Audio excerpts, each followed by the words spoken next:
Hello everyone, welcome to पावनी study point. तो आज का जो हमारा टॉपिक है वो है अल्फ़ाबेट बेस्ड एनालॉजी। हमारी प्रीवियस वीडियो में हमने पढ़ा था word based analogy and digit based analogy, और उसके बाद मैं 2 वीडियोस आपकी लेके आई थी जो ट्रिक की थी। So to understand alphabet based analogy आपको उन प्रीवियस ट्रिक्स को देखना पड़ेगा, और उसको अगर आपने एक बार तैयार कर लिया तो अल्फ़ाबेट बेस्ड एनालॉजी का कोई भी क्वेश्चन आपसे नहीं छूटेगा। तो अब हम देखते हैं, इफ़ इन केस आपको वो वीडियोस नहीं मिली है देन डिस्क्रिप्शन बॉक्स में जाके आप लिंक पे क्लिक करके you will get the both videos, जहां हमने कैसे हम लेटर को पोजीशंस उनकी जल्दी जान पाएंगे, किस ट्रिक के थ्रू हम ये जान सकते हैं कि एन किस पोजीशन पे आता है, पी किस पोजीशन पे आता है। ऐसे तो हमको लिखना पड़ेगा कहीं A to Z और फिर उनका नंबरिंग करके उसे याद करना पड़ेगा। बट अगर आपको एक बार वो ट्रिक, वो कॉन्सेप्ट समझ में आ गया कि कैसे आप पोजीशन को नंबर करोगे आसानी से और कैसे आप अपोजिट लेटर्स को आसानी से याद रख पाओगे, तो आपके लिए बहुत ईजी होगा अल्फ़ाबेट बेस्ड एनालॉजी को समझना। तो आइए देखते हैं इसके क्वेश्चंस करके कैसे अल्फ़ाबेट बेस्ड एनालॉजी के क्वेश्चंस आपसे एग्ज़ाम्स में पूछे जाएंगे। तो सपोज़ कोई भी एग्ज़ाम्पल हम ले लेते हैं। सपोज़ मैंने ले लिया ADNF, ठीक है। अब ADNF में ये समझो कि AD को हमने रिलेट करा, एनालॉजी है ना, तो there will be ratio and proportion. जो चीज़ वर्ड बेस और डिजिट बेस में थी, सिमिलर पैटर्न से ही वो क्वेश्चन यहाँ पे भी अराइज होगा। तो आपका जैसे दे रखा है ADF, ठीक है, और सपोज करो रेशियो में दे रखा है आपको CFNH, करेक्ट। तो ये आपका रेशियो था जो गिवन है। अब हम प्रोपोर्शन की बात करते हैं। अगर हम प्रोपोर्शन की बात करते हैं तो ये आपको दे रखा है GINJ,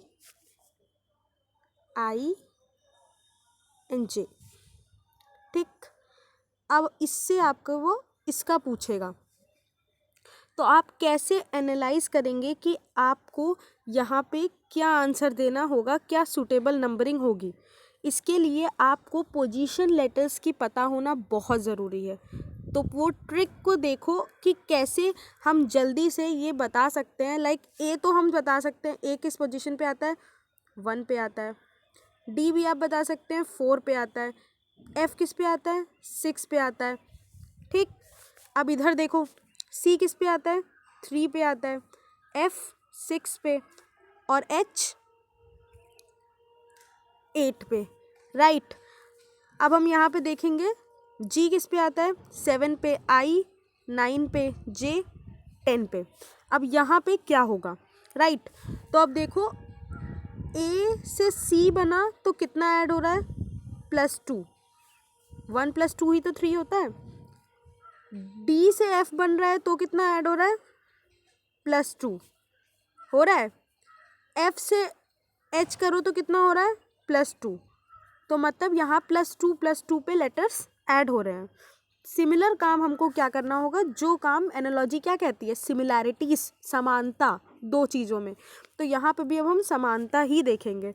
जी पे आपको पता है 7 है, तो 7 + 2 कितना होता है, 9 होता है। और 9 का क्या होता है, 9 का होता है I, 9 का मतलब है I, तो I, राइट। फिर F देखो, F मतलब 6, तो 6 + 2 करो 8, 8 यानी H, 8 का मतलब होता है H, H, ठीक। अब यहाँ H ही दे रखा है, तो 8 में 2 ऐड कर दोगे तो 10 हो जाएगा। 10 का मतलब क्या होता है, J। तो आपका आंसर क्या निकल आया, IHJ।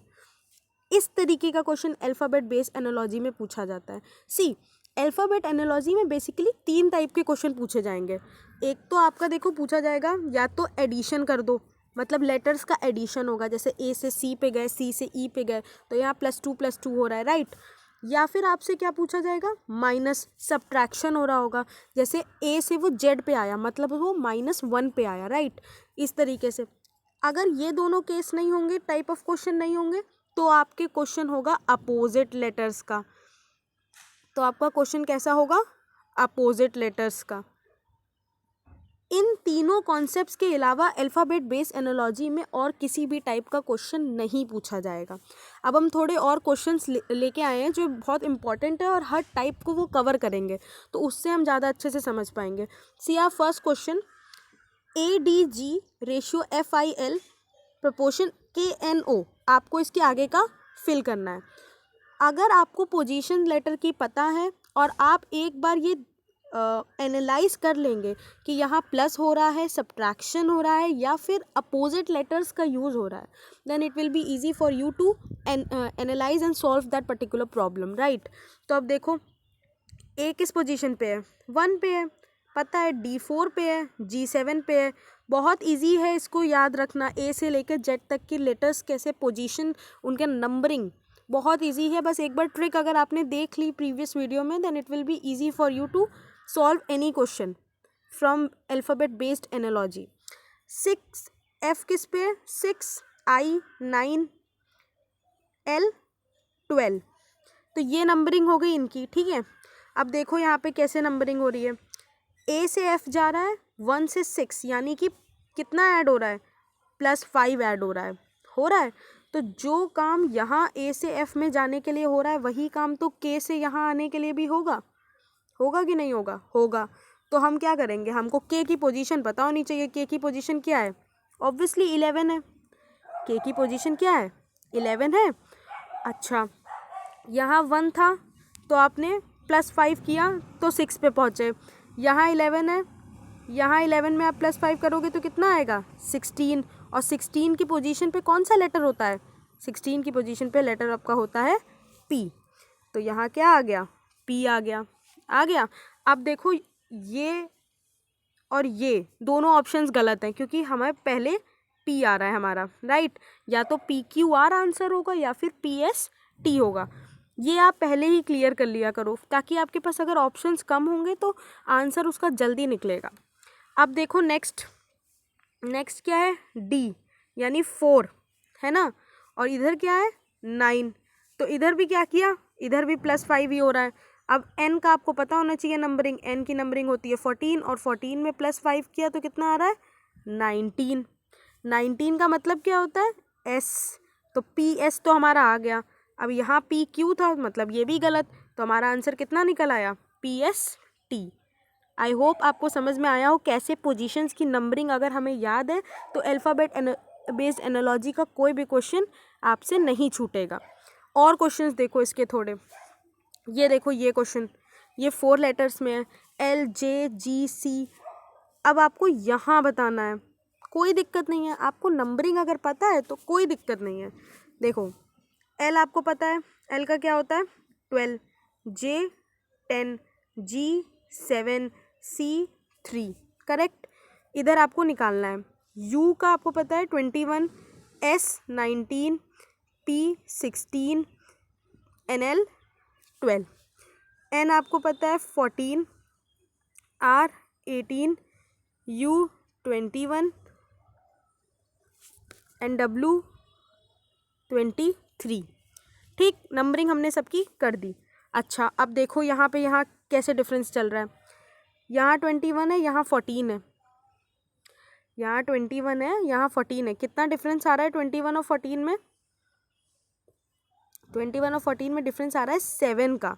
21 - 14 7। अब यहाँ 10 है, 10 में आप माइनस करो 7, कितना आएगा, 10 - 7 करो, 10 - 7 आ रहा है आपका 3। 10 - 7 आपका कितना आ रहा है 3 आ रहा है। तो इसका मतलब 3 का C, 3 का मतलब C। अब देखो कहीं और C दे रखा है, कहीं और C दे ही नहीं रखा है, इसका मतलब आपका आंसर ऑटोमेटिकली अपने आप CEHL आ गया, राइट। नेक्स्ट क्वेश्चन देखो, ये देखो BEF, यहाँ बताना है QTU ILM, ठीक। B यानी 2, E यानी 5, F यानी 6, Q यानी 17, T यानी 20, U यानी 21, I यानी 9, L यानी 12 और M का मतलब 13, ठीक। अब देखो Q 17 पे था, I 9 पे है। कितना रीच करने के लिए क्या करना पड़ा हमें करना पड़ा -8। 17 में जब नहीं, -8 भी क्यों आप करोगे, डिफरेंस देखो ना इसका, देखो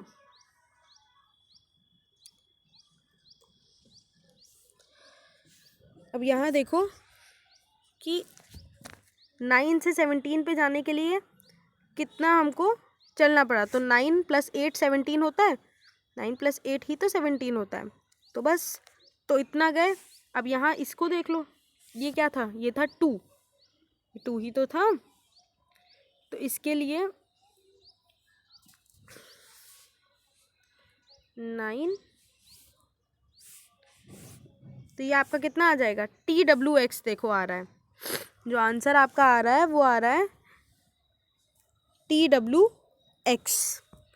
ठीक, अच्छा अब देखो नेक्स्ट क्वेश्चन, ये आपका दे रखा है, इसमें क्या करना है, HZOG CAMP का दे रखा है XZNK, राइट।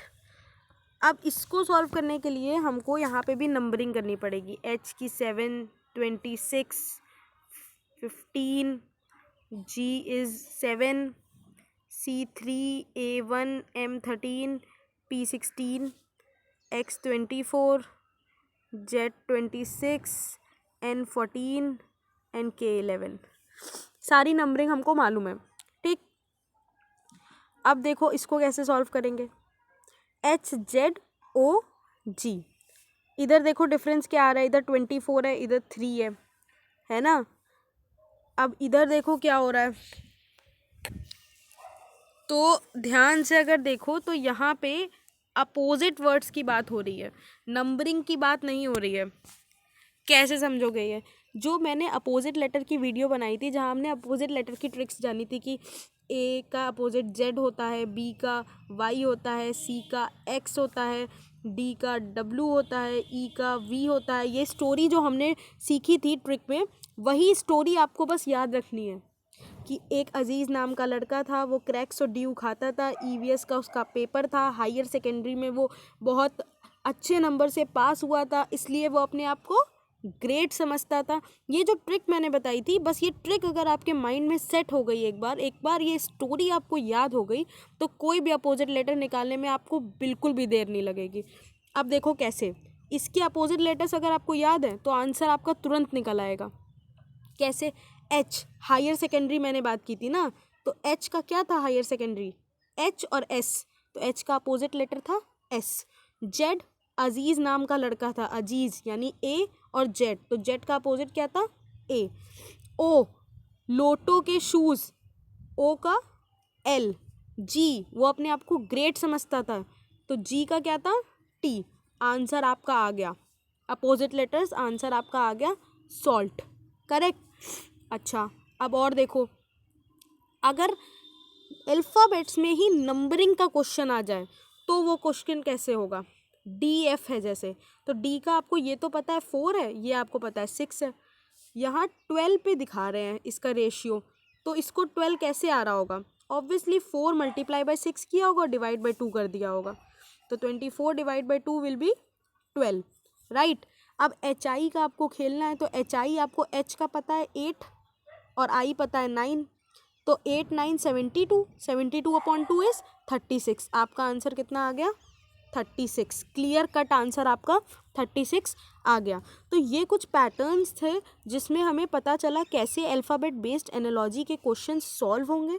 आपको जो याद रखना है, जो मेन चीज़, कि इसमें सिर्फ 3 टाइप के क्वेश्चंस ही पूछे जाते हैं, या तो एडिशन पे होगा, या सब्ट्रैक्शन पे होगा, या फिर अपोजिट लेटर्स पे होगा, राइट। तो अगर आपको एक बार एनालाइज कर लिया आपने क्वेश्चन में कि वो क्या कह रहा है, वो एडिशन कह रहा है, सब्ट्रैक्शन कह रहा है, या अपोजिट लेटर्स कह रहा है, तो आपके लिए ये निकालना बहुत ही आसान हो जाएगा। तो आई होप आपको अल्फ़ाबेट बेस्ड एनालॉजी के क्वेश्चंस समझ में आए हों। अगर आपको अच्छा लगा तो like, share and subscribe. Thank you.